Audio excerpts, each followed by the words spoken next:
What is up, everybody? This is Josh and Trenton from What's up? SoutheastPitReport.com for episode 1 of Straight Out of the Pit, our new podcast that we are going to bring you guys usually about every 2 weeks? Possibly, yeah. Possibly every 2 weeks, maybe more, but at least every 2 weeks. We're going to bring you guys the latest music news, albums coming up, maybe some interviews, show reviews, things like that. But right now, this is episode 1 of Straight Out the Pit. So what's going on, Trenton?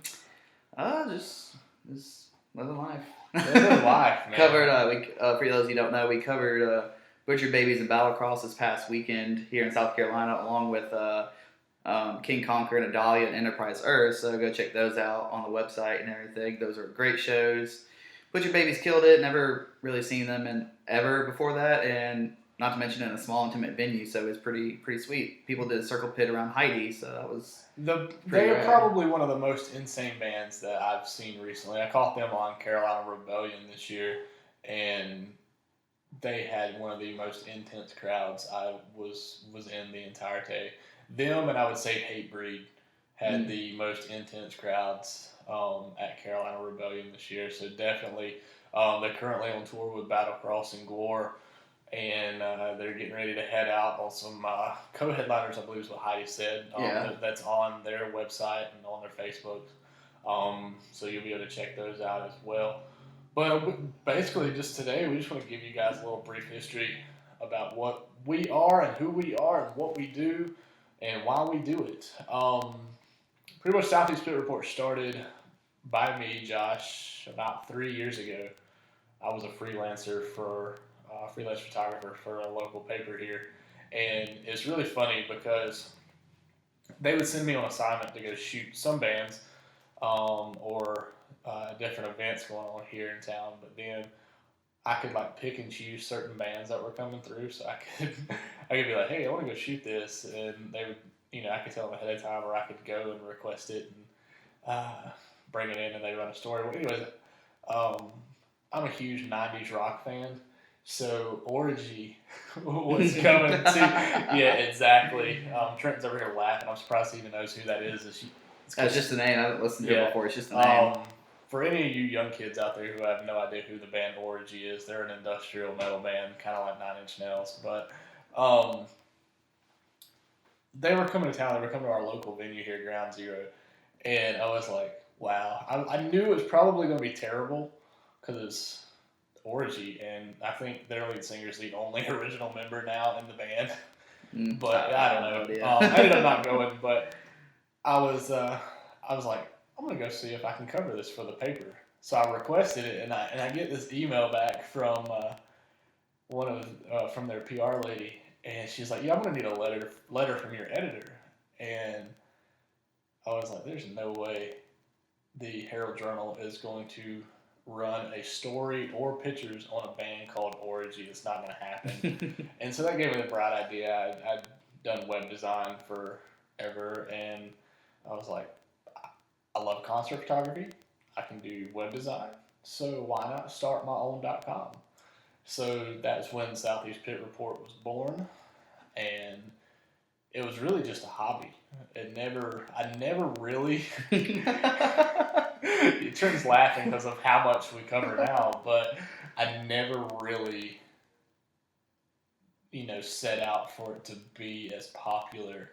Shoot, even as it is. Even the year or so, I didn't think we would talk to some of the bands that we've talked exactly. to. When I started this, let's see, it's 2015. I started Southeast Pit Report. We're coming up on this February. I think it'll be 3 years. So it'll be 2013, February 2013. The first show that I covered for Southeast Pit Report was Winter Jam that year. That was your Skillet and... Was Red on that one? No, yeah, Skillet and Red. It was Skillet and Red on that one. Was on Winter Jam that year. And because the following year was Lecrae, wasn't it? Either Toby Mac or Lecrae. Yeah, it was. I've covered Winter Jam so many times that it's just... they've all just started running together. Yeah. Let's go on it again. We'll talk about Winter Jam more probably next year when Winter Jam East Coast kicks off. Or we may talk about the West Coast dates. I have nothing to say about it. That's all I'm saying. Yeah, hey, in a couple of weeks, because they've announced the bands and stuff for it. But anyways, so I covered it, and then I also covered, I think it was Hellstorm that year, like within like weeks of each other, and like things just started falling into place. Like literally within like right after I covered Hellstorm, within like a month, I covered Coheed and Cambria with Between the Buried and Me in Charlotte. Um, had a couple of days off, and then I covered the last As I Lay Dying tour in the U.S. Before Tim got in trouble. That was with the Devil Wears Prada. Yeah, And I remember that who tour. else was on that? I believe it was. It was Prada. It was. Wasn't Fit for a King on that? No. I think it was the Chariot. Yeah, For Today. Yeah, As the I Lay Chariot. Dying and the The Chariot and yeah. For Today. They were on that. I do some local sports stuff for some high school, so I had like 2 shoots for softball, and then had Audio Adrenaline on their first tour back.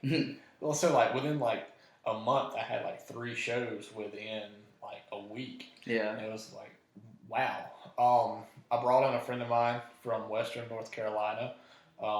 He was covering Western North Carolina, like Asheville and some of Eastern Tennessee, and things like that. And it just continued to grow. I forget how, I counted it up one time on how many bands I covered from February of that year to November.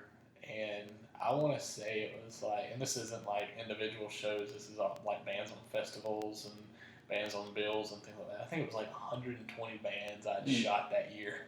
Shoot. Which was way more than any year before that.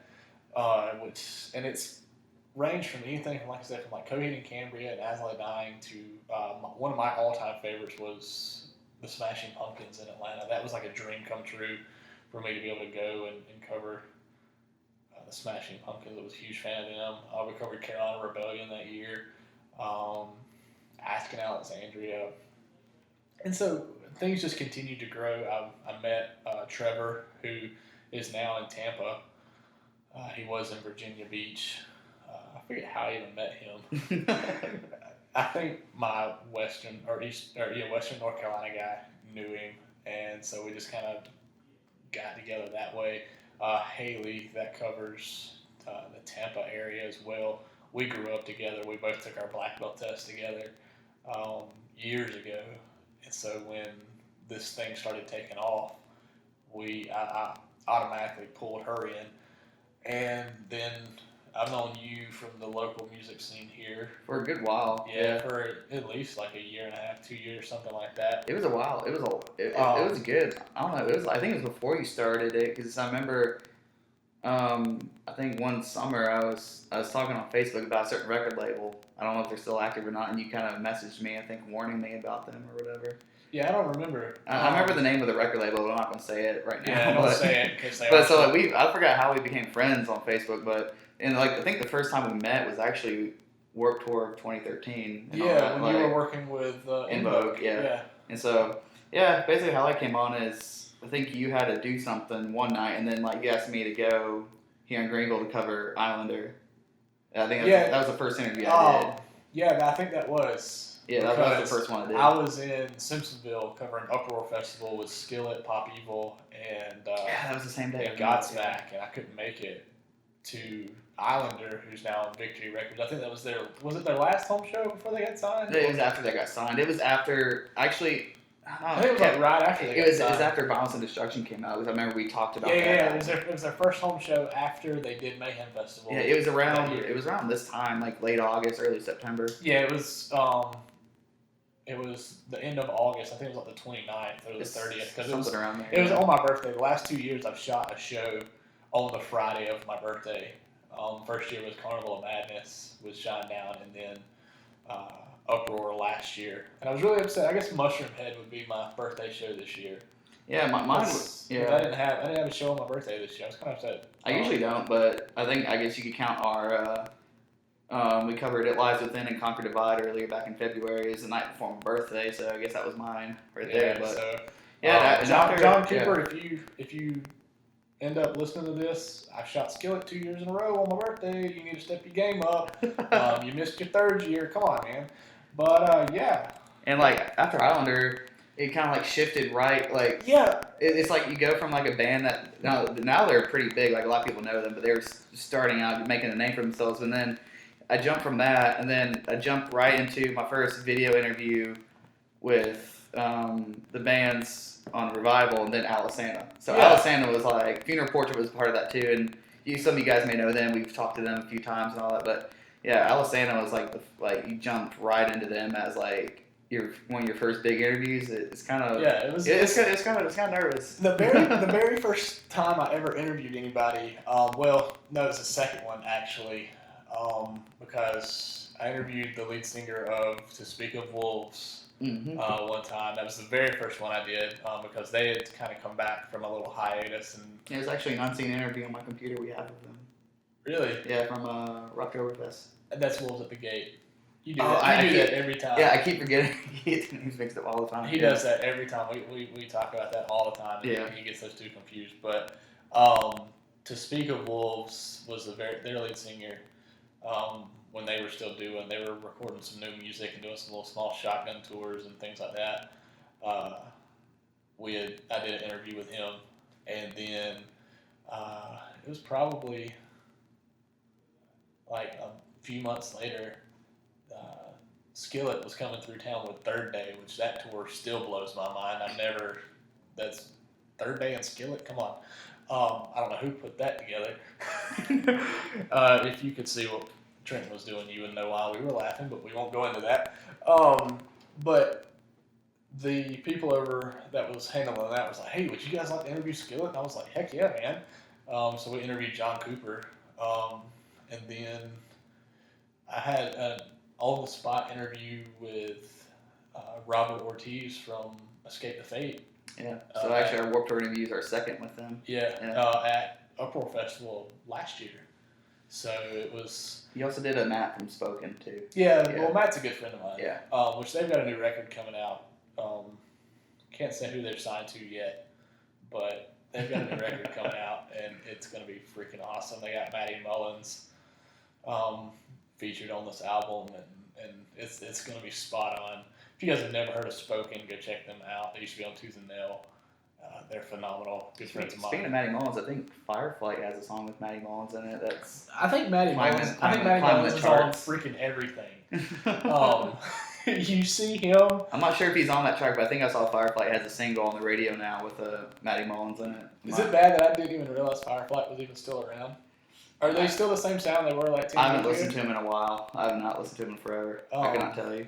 Back in the day, they were really good. Mm-hmm. I hope they still keep the same sound. But yeah, it's really cool how things come together, because I did a few interviews here or there, but other than like show reviews and concert galleries and news, that's really all we offered for a long time until I brought Trenton on.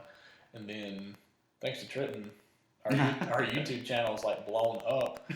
We are getting ready to pass the 31,000 view mark. Sweet. On YouTube today. So we got over 100 videos now, right? Yeah, it's over 100 videos, which, is not huge, but considering we really started doing video interviews, last September? So within a year, we've interviewed and got over 100 different interviews up. Things have really taken off. So yeah, that's like the brief history. Well, not really brief. That was more than brief. That's just the history of us, man. That's where we started. That's what really, I was just a concert photographer that loved music and wanted to be able to capture bands, and then that's how we rolled out to what we were doing. So, but we want to talk about that, and then I guess the biggest thing is Warped Tour this year, man, because it's the beginning of September, and Warped Tour just wrapped up. Mm-hmm. We've covered the last couple of years. You weren't with us last year. Yeah, this is my first year covering it, which is awesome. I like going now more. Like, I still get excited about some bands, but some bands I've seen one or two or maybe three times during the year before Warped Tour or that year already. So a lot of times I'm like, yeah, it's cool, I'm gonna go, but you know, I've seen a lot of the bands already, so it's really cool getting into the production side of it and working behind the scenes and you know, like talking to some bands that I grew up listening to, like Escape the Fate. I remember finding them in high school when Census Fail and bands like that. So it was really kind of like surreal, kind of like talking to them and everything. I haven't really gotten starstruck or, you know, oh my God, you know, it's so and so yet, but I mean, it's Don't let pretty him lie to you. He does every time he passes out like a fangirl. yeah, Hits totally. the ground. Yeah. It's really funny. One time he peed on himself when he passed out. It was awesome. So yeah, don't let him lie to you. He really does. He freaks out every time. I have to smack him every now and again. But yeah, man, what? Sean Mike got to me. No, let's see. 2005 was my first Warped Tour. That was. I know Under Oath had to be on that one. No, they weren't. Oh, it was 2006. Oh, okay. Yeah, really disappointed. I had seen Under Oath, but 2005, I was fresh out of high school. Some of you guys were like, I was in kindergarten. I was a sophomore. Yeah, shut up. I just turned 30. So, let's see. Who was on that? I know My Chemical Romance was the headliner that year, which was phenomenal. I miss those guys. They were a really good band. Probably the highlight of the day was Atreyu. That was right after Suicide Notes and Butterfly Kisses came out, and that was one of the most intense crowds I probably have ever been in. One of the biggest circle pits I've ever been in. Going across the main stage, across both of the soundboards for the main stages. Let's see, who else was on that? Hawthorne Heights was on that one. South Carolina natives, Emory, were on that. Shout out to Emory. Shout outs to Emory and Bad Christian Podcast. Yeah. Since we're going to talk about them, since we're going to throw Emory out there. That was, to tell you how long ago that was on the Week's End tour. Yeah. I think that was. That was when they were pushing that album really well. Kind of bringing it all for full circle. Bringing in Matty Mullins and Emory, like they were talking today. I heard on their podcast about how Memphis Mayfire and Emory's pretty much been around the same amount of time. Which is kind of weird because Emory seems like such an old band, but a lot of people are still like Memphis Mayfires, you know, like look at this cool new band, you know. Yeah, and they have. Let's see, Emory came out that year because they weren't playing a main stage; they were playing a side stage. I don't even remember what stage it was they were playing, but they came out in these spacesuits and.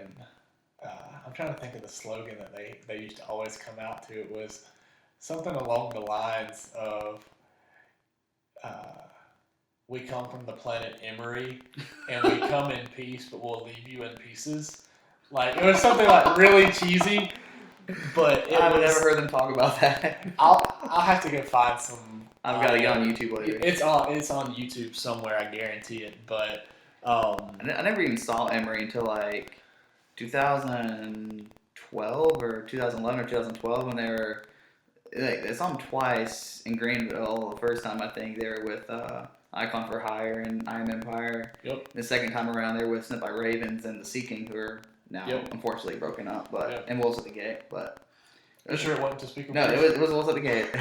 But funny story, they were on tour with To Speak of Wolves. Yeah, I remember that. I couldn't go to that. They played a hometown show at the Handlebar here in town with, it was To Speak of Wolves, Hawk Boy. Yeah, Hawk Boy. Hawk Boy was on that, which is As Cities Burn. Or people from As Cities Burn, should I say. And there was somebody else. I can't think of who else was on that. But funny story, and we brought this up in the interview that I did with Gage.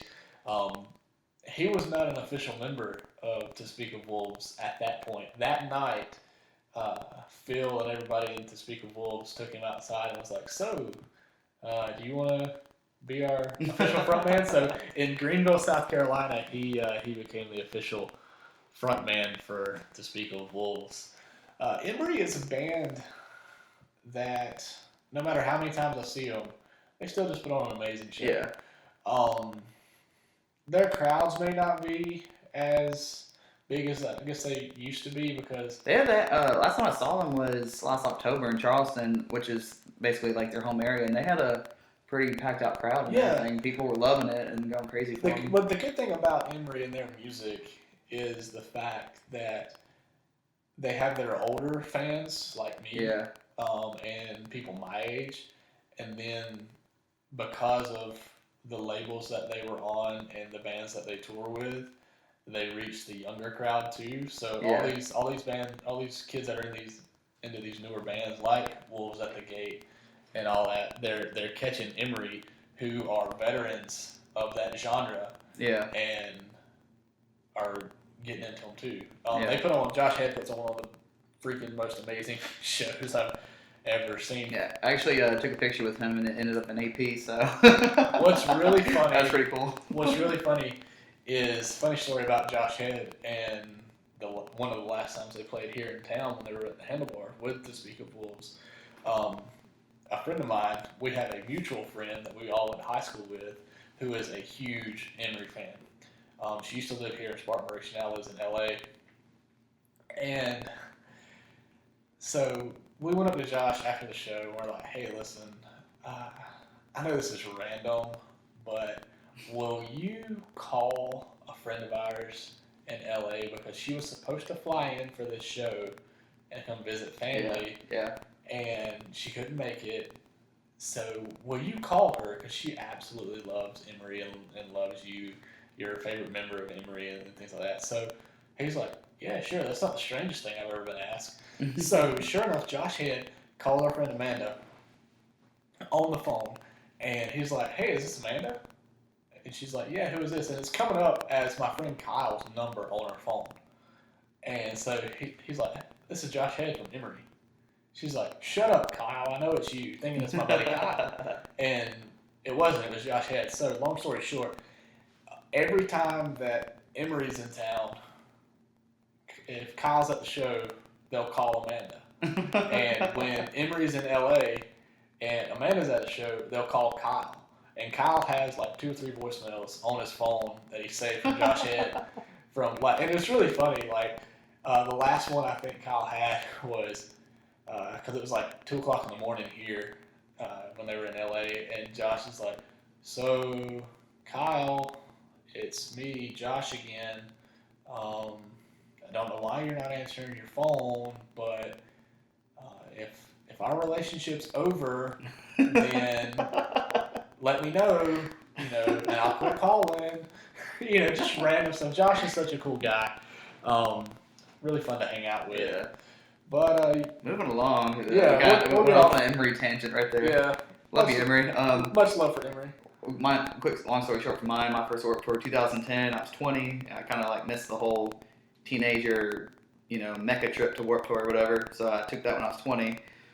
Bring Me the Horizon, I think, headlined that year. Bring Me the Horizon or Newfound Glory, one of the two. I forgot which one. But, Bring Me the Horizon, kind of like what you said with the Trade. They just had a big circle pit. Looked like a high school track field going around this whole soundboard. And, that year probably still is my favorite. I saw a lot of old bands that aren't together anymore, like Confide. It's the only time I ever saw Suicide Silence, at all. And that's when Mitch Lucker was still alive. So I got to see it. Yeah, so I got to see them. Saw Mice and Them. That's when Jerry was when Austin was still out when Jerry was in it. So saw Emarosa, Attack, a lot of bands that have changed or are no longer around. Just killed on stage and everything. Yeah. So that was We the Kings played. I saw them a little bit of them. That was a Warped Tour's got to be the best, one of the best summer festivals. Period. Especially for the money, because water tickets now $30 or $40. It's somewhere around there. You're not gonna find even if they're 40, 50. Yeah, even if they're $50 for the amount of bands that you potentially can see at Warped Tour. And not just underground bands. You got Katy Perry played it in 2008. I mean, Katy Perry was on Riff it. Raff was on it. Waka Flocka Flame played it this year. I mean, so you get some pretty big names. I think G-Eazy was on it a couple of years ago. He's like a famous rapper. Yeah, he's coming up Riff Raff now since he was on there. Yeah, Riff Raff was on Riff there. Raff. So I mean, you get who's the girl this year? Bebe. What was her name? Bebe. I don't remember. She's in Terry's top 10. I didn't catch her. I didn't either, but she has a. I think she used to play with Pete Wentz and the Black Cards, or when Fall Out Boy was on hiatus and all that. So she's coming up. I mean, we talked to Paris. They're definitely catching steam and catching a big fire underneath them. So they're going to probably be headlining shows in the next year and a half or so if they keep going at the rate they're going. So Absolutely. so for like $40, you get a lot of already big name bands or artists, and then you got a lot of up and comers who could be headlining shows like Katy Perry, Yeah, and not to mention yeah. like what Warped Tour is about too. Like everybody thinks that it's just this big like rock festival and crazy looking kids or emo kids or goth kids or whatever and all this other stuff. But that's not really what Warped Tour's about, man. Yeah. Warped Tour's about the music. They do a lot of cool things, like the canned food drive they have every day. I forget how many pounds of freaking canned foods they I have no idea. did. Kevin posted it on Twitter. I could go find it, but I hate to have to go through all those tweets. But and then not only that, like if you're under the age of 18 and you buy a ticket, your parent can come in for free and hang out in the parent daycare or the reverse daycare they call it. By the way, the record's been set straight. There's not going to be an age limit for next year. Yeah, that was a rumor or something talked about. And since we're going to even hit that, just a public service announcement from SoutheastPitReport.com. Girls, do not get in a Twitter and private message thing with any band members, okay? Don't do that. And make a fan fiction like blog on Tumblr instead of going to the police if it really happened. Yeah.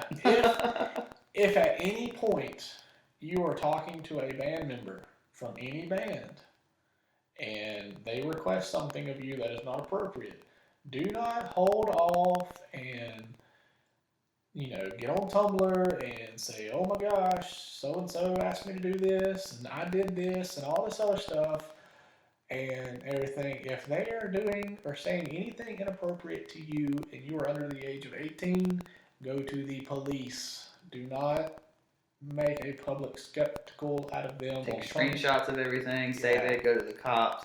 It's go to your parents. Don't go to the internet. Yeah, it'll come out on the internet eventually. Yeah, it'll come out. The cops will do their job, and if the evidence is there, that individual will be arrested, and it'll come out and by us or alternative press or Metal Sucks. Yeah, probably alternative press. But hey, listen, we all got to do our job. But I don't want to say that none of those accusations that were made this year were false, because I don't know. I wasn't there. But was it just me, or did it seem like there was a lot? Yeah, there's another one after Warped Tour with I'm just going to shout their name because I really think they're all innocent. I really do. Neck Deep. Yeah. Everybody except for the singer including the tour manager, got accused of it, and one guitarist stepped down. And he said like, hey, I'll give everything I have to the police. They're going to find no evidence here.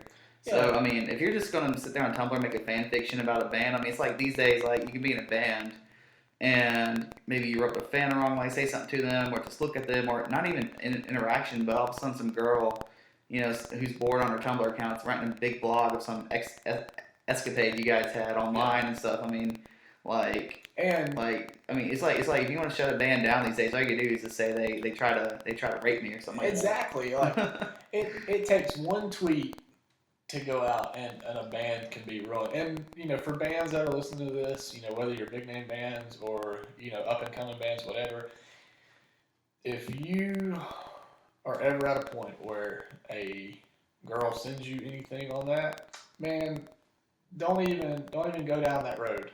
Freaking just delete it, block her. I would actually, just to be on the safe side, because if it's a text message or an email and all that, so there's a paper trail to it. Mm-hmm. I would actually at that point take it to the police. That sounds bad. Maybe over a recurring, but maybe just like some girl sends one inappropriate picture, it's like, whoop, nope, gone, and then just kind of say, don't send me those again. I would cover your butt. Yeah. Basically, don't freaking accept those. Don't do it, because like I said, it's only gonna take one tweet and you're gonna be ruined. And sadly enough, it's no longer innocent until proven guilty. It's guilty until proven innocent. Oh, the internet is. Yep. So, but yeah, so that was Summer Rewind a little bit with Warped Tour. We spoke with several bands this year, including Paris, Escape the Fates, and Palisades, and as it is and things like that. You can check all those out on the website, southeastpickreport.com. But you've got an audio interview, right? With, I do. All One of Last my Night? yes. I don't think Josh knows much about them, but for you guys don't know, All Last Night started mid 2000s, I believe. First time I saw them was back in 2009, back in my town of Danville, Virginia, where they went on tour with Gwen Stacy. It was them, Vanna, and Fear and Faith, Our Last Night. It was probably to this day, probably one of my favorite shows I've been to, just because, Vanna is still amazing. They are still great, but they had a different sound then, that was still very phenomenal.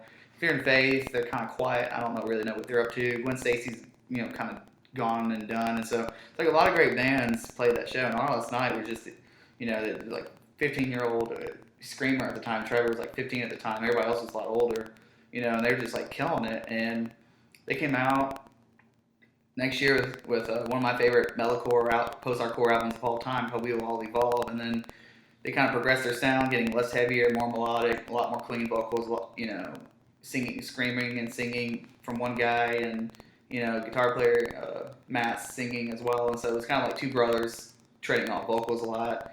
And you guys know they've hit off tons of covers the past few years. They're like the cover bank. They're like the king of cover songs right now, and they kill it, make it their own. But that doesn't take away from their original music, which leads us into the new album Younger Dreams, which is probably going to be my top 10, if not top 5 favorite albums of this year. I think this is the first time since I've ranked albums, I've put Our Last Night in that category.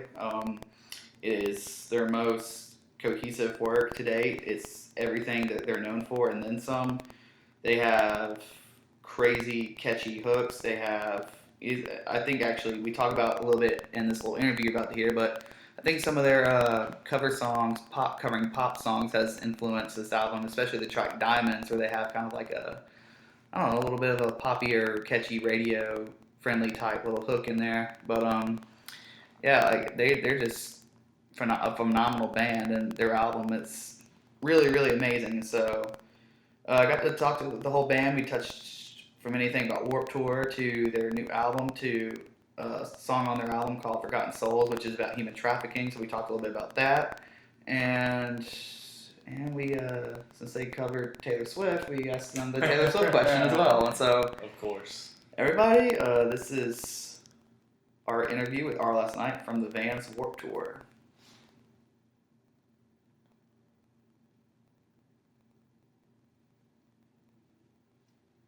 All right, we're back. We hope you guys enjoyed that.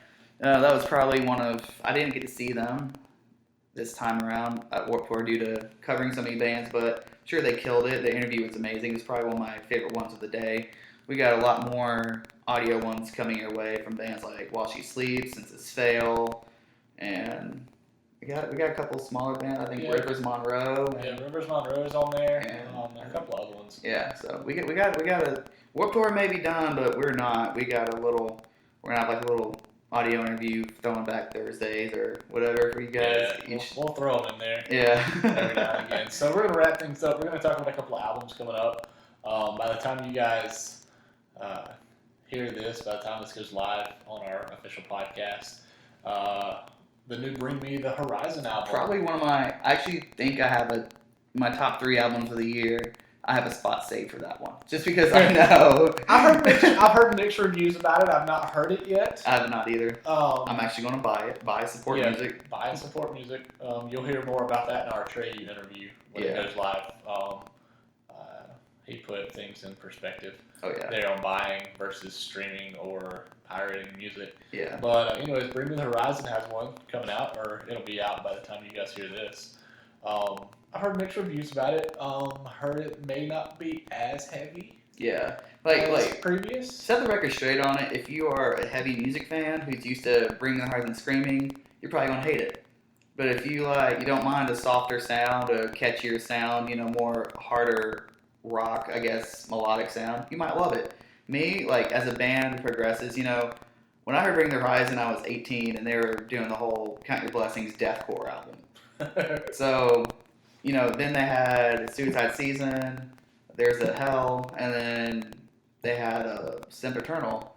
And so they progressed through their career, and I'm as I grow older, I'm 25 now. As I grow older, my taste kind of changes. I Yeah. still enjoy deathcore bands, obviously. I mean, but like I don't mind a band changing their sound as they get older as well. Yeah. And so I think that's the good thing about being a musician is as you grow as a musician, your talent's going to grow, but not only that, your taste is going to grow, and you're going to be able to write different style musics than what you did, when you were 18 years old. When you're 50 years old, you're not going to write the same music that you wrote when you were 18.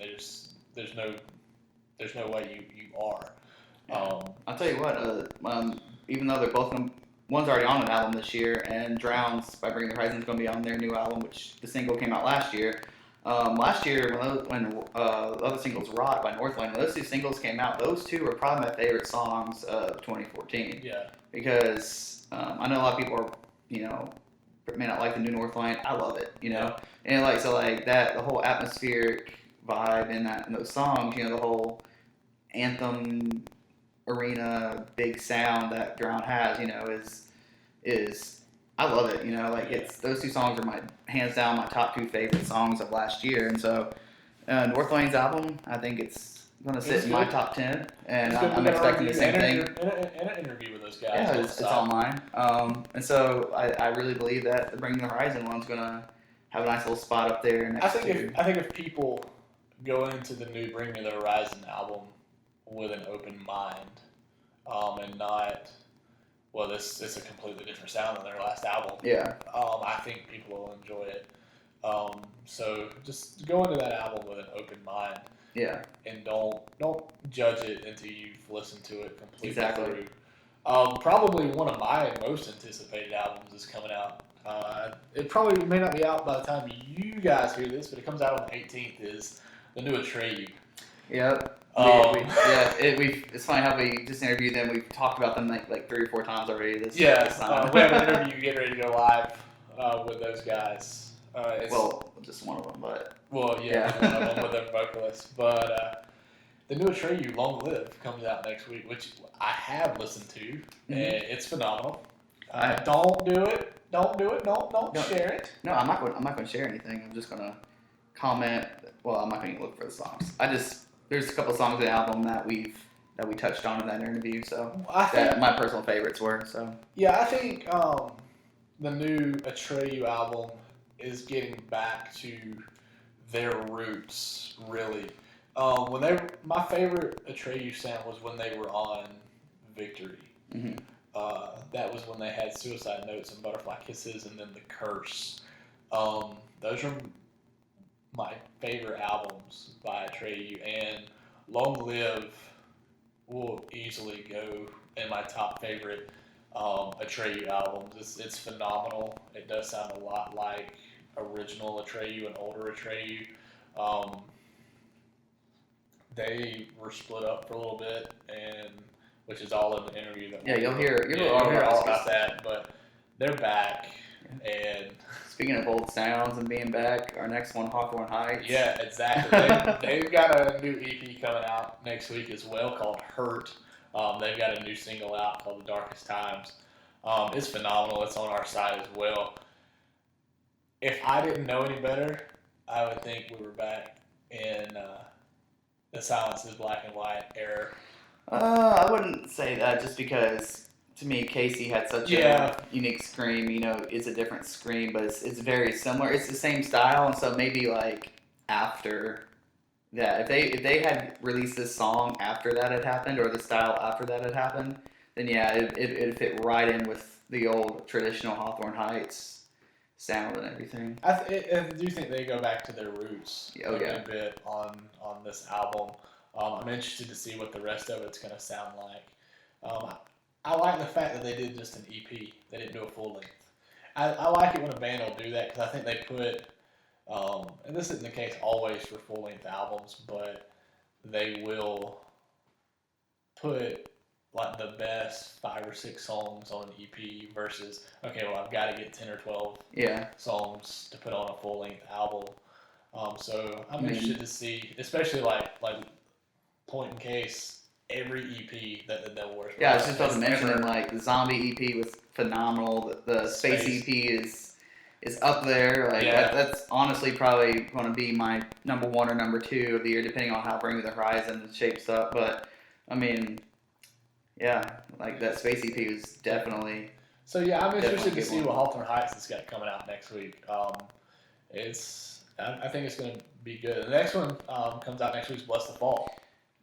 I think they're one of my, I wouldn't say favorite bands, but they're definitely a band I really enjoy and really love, and I think they're one of the most underrated, underreported bands in the scene. Like they pull crowds, they headline a lot, they have tons of fans, but it just seems like they're just a band, at least from my perspective, that is still, I guess, trying to put their name out there more. Like, the kids know who they are, but you don't see a lot of coverage. Yeah, they don't have the name that Sleeping with Sirens or Pierce the Veil carry or anything like that, but they definitely have their own like crowd, and so I'm really excited for this new album. A lot of times albums I get stoked for like this, I don't really listen to anything off of it, and so I haven't really heard anything from it except like maybe the first single they put out. If there's even more singles out there now, I don't know. But I've been waiting for them to put out the new album. Hollow Bodies was amazing, and so I'm ready to see what they do with this one. Yeah, I think it'll be definitely a great album.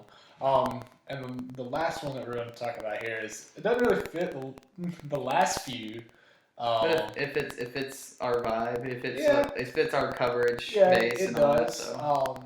And the only reason why I put it on here is because it's probably I would say one of the most anticipated albums of the year, because they've been on a hiatus here for a little while, and when they first announced that they were going out on tour with Nothing More a couple of months ago and did that run, tickets sold out quick for that tour. People have really been like, oh my goodness, they're back together and they've got a new album out. Who's this band, Josh? It is going to be Shinedown. I'll let you take comments on this one because I'm not really too. You're not a radio rock guy. I am. Like, I think radio rock's better. It's gotten better. It's better now. You got From Ashes to New, Nothing More, Islander. You got Day to Remember, Motionless in White on it now. You got bands like Starset, Red. I mean, I think rock radio is more diverse now than it has been in the past few years. So, but Shinedown's just not one of those bands I've really. Shinedown's been a band that I've followed for a long time. They opened for Three Doors Down here in Greenville years ago. I actually took my wife, while we were dating at the time. Took my wife to that show. I want to say Hoobastank was on that show too. Hoobastank. Yeah, I don't even know if they're still around. But Shinedown's been a band that I've followed for a long time, and actually covered their last Carnival of Madness in Charlotte.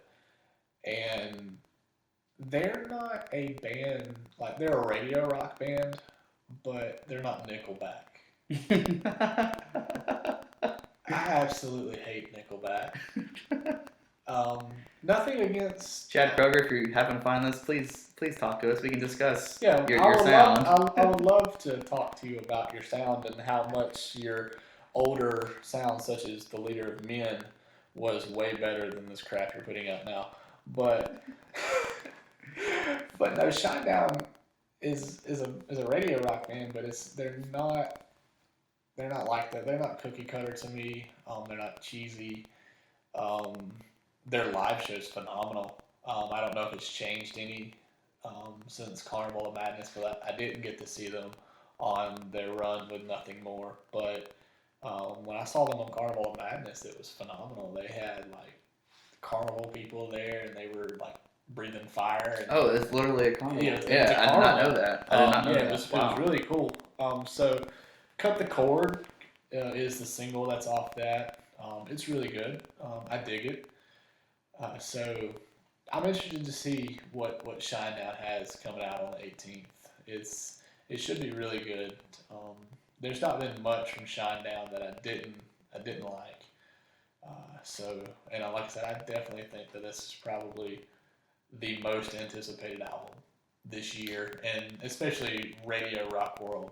Well, I don't know. I don't know, maybe that. Bring the Horizon's on the radio now, so and their album is. You They- told me they- earlier today that some of the shows are selling for $150. Yeah, so, I mean, the Charlotte show is sold out, and tickets are going for about $150 a piece for the Bring Me the Horizon. I'm not sure many people pay that much for Shinedown. Um, I've never seen them, so I don't know how much the tickets are. Shinedown tickets for the Tampa show. Trevor was telling me because some things happened and we weren't able to cover the Tampa show. I want to say they were up there. Mm. They were. So you're gonna have a battle royale for. Well, I think right now, give Bring Me the Horizon a couple of more years, and I think that they will be at that state. I'm calling it this year, next year. This album's the album that I think. But I think right now, with the fact that Shinedown's been doing what they've been doing and been on the radio for the last 10 years, Yeah. I think if it come down to it, Shinedown would take the cake between them and Bring Me the Horizon. Nothing against Bring Me the Horizon, but it's just they're still, even though they've got a song on the radio and people know who they are and they're selling out shows, I think that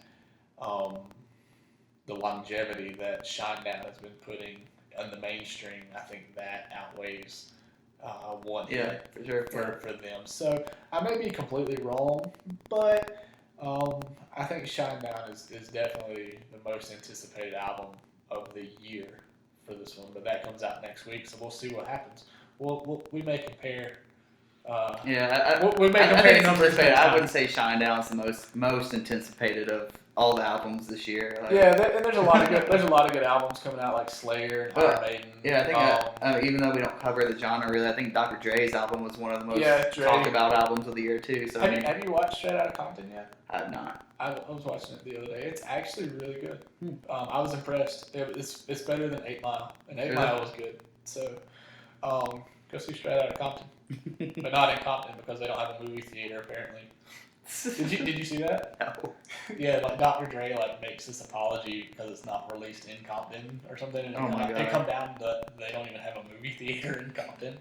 So, but anyways, this is Josh and this is Trenton and this is Straight Out the Pit podcast. And like I said, this is going to be like a bi-weekly thing. Maybe soon it'll come to be a weekly thing. Who knows? Maybe. Yeah, who knows? We may have some guests on.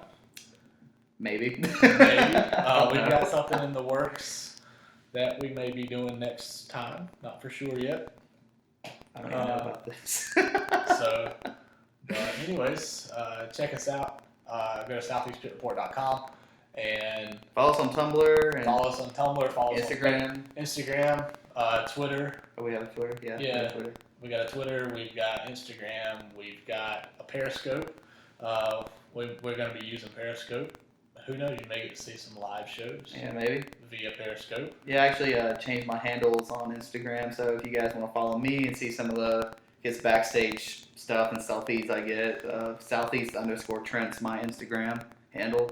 I couldn't change it on Twitter, but I use Instagram more than Twitter anyway. So yeah, everything social media wise is just Southeast Pit Report, other than our Twitter, and it's SEP Report on Twitter, and that's the only thing that's different because I don't think we could put like Southeast Pit Report. Like I think it was too long or something. I don't know. Stupid character. yeah, crap. I don't know, maybe. But anyways, that's it for today, and we will talk to you guys next time. Have a good one.